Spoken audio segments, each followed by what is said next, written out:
Alright, let's dive into this situation with Lucas Bergvall and Tottenham because, honestly, it's a fascinating tug-of-war between player ambition and club strategy.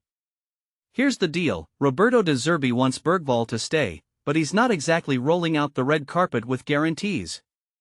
And personally, I think that's where this story gets really interesting.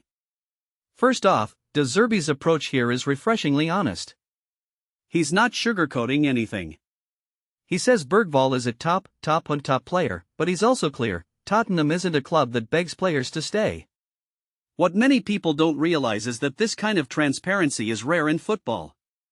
Managers often talk in vague platitudes, but De Zerbi's laying it all out.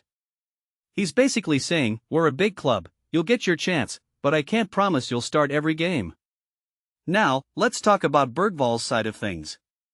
He's 20, he's won Player of the Year at Tottenham, and he's already thinking about his next challenge. From my perspective, that's a bold move.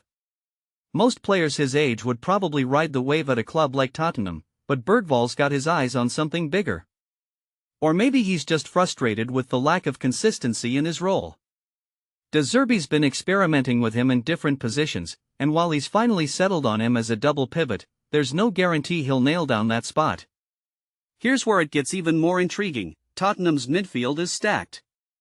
They've just broken their transfer record twice for Matheus Fernandes and Sandro Tonali.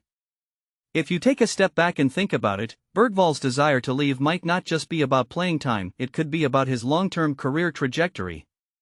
Is he worried he'll get lost in the shuffle? Or does he see himself as a starter somewhere else?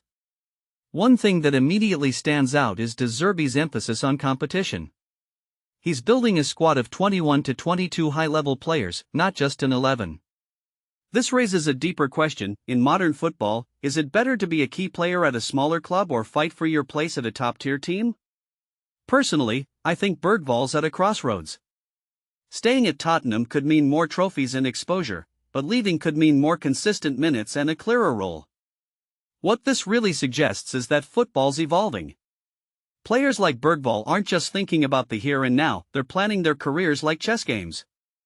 And clubs like Tottenham are having to adapt, balancing ambition with player satisfaction.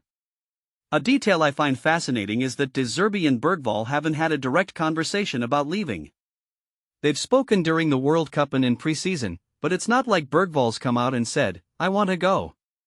This could mean he's still undecided, or maybe he's waiting for the right moment. Either way, it adds another layer of complexity to the situation. If you ask me, the next few weeks are going to be crucial. Will Bergvall stay and fight for his place in a competitive midfield? Or will he take the leap to a club like Newcastle or Nottingham Forest, where he might have a clearer path to stardom? What makes this really interesting is that it's not just about one player or one club, it's about the bigger trends in football. Players are more empowered than ever, and clubs are having to rethink how they retain talent. In my opinion, this story is a microcosm of where the sport's headed. So, here's my closing thought, football's not just about what happens on the pitch anymore. It's about career strategies, club philosophies, and the delicate balance between ambition and opportunity. What do you think? Should Bergvall stay and fight, or is it time for him to move on? Let me know in the comments, I'm curious to hear your take.